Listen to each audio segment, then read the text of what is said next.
नमस्कार, तपाईहरू हेर्दै हुनुहुन्छ सहारा पाटी टिभी। अब सुरु गरौँ रुकुमको पछिल्लो अपडेट बारे। रुकुम पश्चिम चौरजहारी स्थित सोतीमा भएको घटना जातीय विभेदबाट सिर्जित भएको प्रतिवेदन बुटोलमा सार्वजनिक भएको छ। मानव अधिकार तथा शान्ति समाजको नेतृत्वमा नागरिक तहको मानव अधिकार कर्मी र पत्रकारको अध्ययन अनुगमन टोलीले शुक्रबार बुटोलमा प्रतिवेदन सार्वजनिक गरेको हो। अन्तर्जातीय प्रेमलाई परिवारले अस्वीकार गरेकै कारण केटीका परिवार, जनप्रतिनिधि र सिङ्गो गाउँले आक्रमणमा उत्रिएको प्रतिवेदनमा ठहर गरिएको छ। जेठ 10 गते जाजरकोटको भेरी नगरपालिका 4 राणा गाउँका नवराज विकलाई रुकुम पश्चिम चौरजहारीकी नवराजकी प्रेमिका मार्फत गाउँमा निम्तो दिई निश्चित व्यक्तिको योजनामा क्रूर र बर्बरतापूर्वक तवरले सामूहिक हत्या भएको र अन्यलाई कुटपुट गरिएको प्रतिवेदनमा उल्लेख गरिएको छ। आक्रमणबाट नवराज सहित टिकाराम नेपाली, गणेश बुढामगर, लोकेन्द्र सुनार, सञ्जु विक र गोविन्द साईको शव भेरी नदीमा भेटिएको थियो। मानव अधिकार तथा शान्ति समाजका केन्द्रीय वरिष्ठ उपसभापति गोविन्द खनालले घटना जातीय विभेद र छुवाछुत जस्तो अमानवीय कुप्रथाबाटै घटेको देखाएको बताए। प्रतिवेदनका लागि स्थलगत अध्ययन, अवलोकन र अनुगमनबाट प्रशासन, जनप्रतिनिधि, नागरिक समाज, अधिकारकर्मी, सञ्चारकर्मी बीच घटनाबारे छलफल अन्तर्क्रिया गरेका थियौँ, उनले भने। प्रतिवेदन अनुसार सोती गाउँपालिकामा नवराजको प्रेम सम्बन्धबारे पनि प्रेमिकाको घर नजिक पुगेको युवाका देख्ने बित्तिकै उनकी आमा प्रकाशी मल्लले जातीय रूपमा अपमान गरी गाली गौलज गरेकी थिइन्। त्यसपछि युवाहरू विनोद मल्लबारे जानकारी लिएर गीत गाउँदै जाजरकोटतर्फ फर्किएका बेला घरेलु हतियारसहित ढुङ्गामुढा हान्दै चौतर्फी आक्रमण भएको देखिएको खनालले बताए। प्रत्यक्षदर्शी तथा घाइते सुदीप खड्काका अनुसार ज्यान बचाउने कुनै उपाय नभएपछि भेरीमा 10 जना हाम फालेका थिए। उनले भने नवराज र अन्य 5 जनालाई भेरी किनारा नपुग्दै कुटपिट गरेको देखिन्छ। प्रहरी नपुगेको भए आफूलाई पनि भिडले मार्ने घाइतेको भनाइरहेको खनालले बताएका छन्।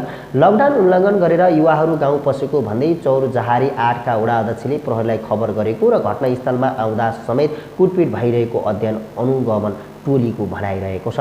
स्थानीय प्रत्यक्षदर्शीका अनुसार निहत्या युवामाथि एकहोरो कुटपिट भएको थियो। त्यति बेला कुटपिट नगर्न अनुरोध गर्दै चिच्चाउँदा पनि गाउँलेले लखेट्न छाडेनन्। युवाहरूले कुनै प्रतिवाद गरेको देखिँदैन।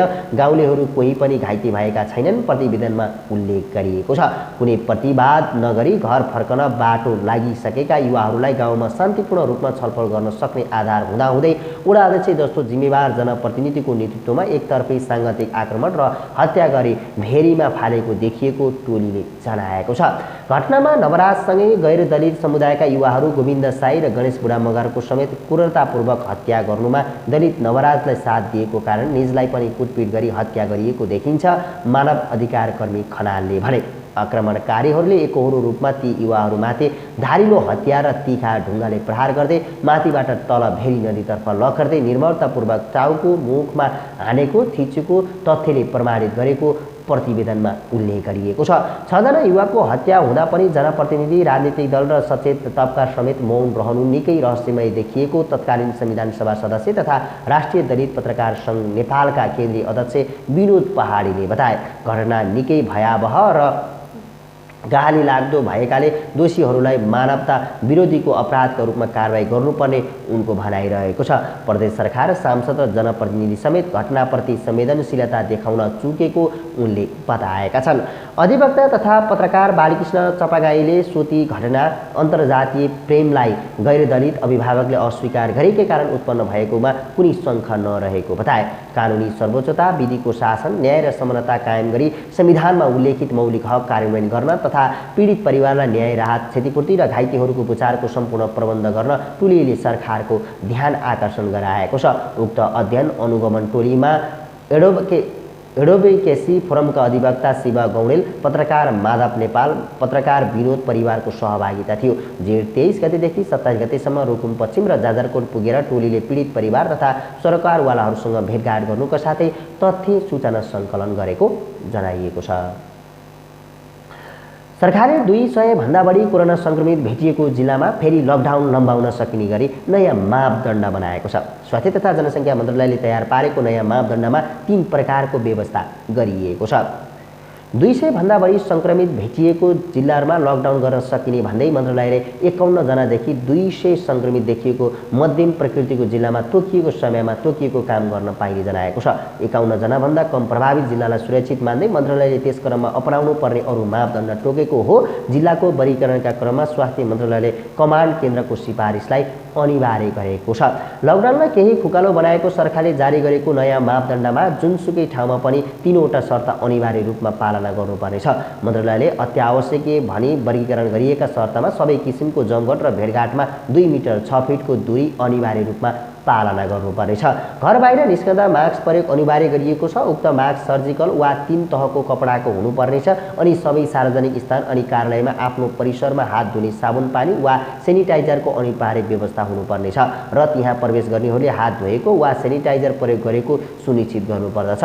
सरकारले अनिवार्य पालना गर्नुपर्ने भनी शर्तहरू पनि तोकेको छ, जस अनुसार अनुहारको टी क्षेत्र आँखा नाक र मुख नछुन भनिएको छ भने खोक्दा वा हाच्छिउ गर्दा सुरक्षित हुनुपर्नेछ। सार्वजनिक स्थलमा नथुक्ने भनी सकेसम्म विद्युतीय कारोबारलाई प्रोत्साहित गर्ने नीति छ। ज्वरो खोकी अनि श्वास प्रश्वासको समस्या आउनेहरू सकेसम्म जनसम्पर्कमा नआउन पनि भनिएको छ। मापदण्डमा केही संस्थागत शर्तहरू पनि छन्। अफिस आउनेहरूलाई सुरुमा थर्मोमिटरबाट परीक्षण गर्ने अनि 100.4 डिग्री फरेनहाइट भन्दा बढी ज्वरो आएमा काममा नलगाउने भनिएको छ। फेरि रिडिङ गर्ने मेसिनबाट हाजिर गर्न लगाउने, त्यो सम्भव नभए सुपरभाइजरले कर्मचारीको अभिलेख राख्नुपर्नेछ। मेसिनमा औँठा छाप छुवाएर थम गरी हाजिर गर्ने प्रणालीलाई निरुत्साहित गर्न खोजिएको देखिन्छ। खोकी वा श्वास प्रश्वासका समस्या भएकाहरूलाई उपचार वा आराम गर्न लगाउने भन्दै मापदण्डमा कार्यालयमा हुने खानपानमा पनि सतर्कता अपनाउन भनिएको छ। त्यस क्रममा प्रयोग भएका भाँडाहरू राम्ररी सफा गर्ने र सुकेपछि मात्रै प्रयोग गर्ने सुझाव छ। कार्यालयका शौचालयहरूलाई कम्तीमा 2 पटक नियमित सफा गर्नुपर्ने, हात धुने मेसिनहरू संक्रमित हुन सक्ने भन्दै ब्रस लगायतका सामानहरू मेसिनमा नराख्न सुझाव दिएको छ। मापदण्डमा धेरै प्रयोग हुने ढोका, ह्यान्डल, टेबल लगायतमा डिसइन्फेक्टेड नियमित प्रयोग गर्न भनिएको छ। होटल र रेस्टुरेन्ट क्याबिनेटका लागि छुट्टै मापदण्ड छ। उच्च जोखिममा पर्ने ती निकायको सकेसम्म प्याकिङ परिपाटीलाई प्रोत्साहित गर्नुपर्नेछ। रेस्टुरेन्टमा बसेर खानुपर्ने भए सिटको दूरी 2 मिटर कायम गर्नुपर्नेछ। भाडा राम्ररी साबुन पानीले धुनुपर्नेछ। लजिङको सुविधा हुने होटल तथा लजमा श्रीमान श्रीमती र परिवारका एकदमै नजिकका व्यक्ति बाहेक अरूलाई कोठा सेयर गर्न नदिने नीति बनाइएको छ। सरकारले मापदण्ड मार्फत अत्यावश्यक सेवाको सकेसम्म भर्चुअल प्लेटफर्म प्रयोग गर्न आग्रह गरेको छ। दन्त उपचार सेवा, ब्युटी पार्लर र कपाल काट्ने सेवामा अनिवार्य मास्क पन्जा लगाउनु पर्नेछ।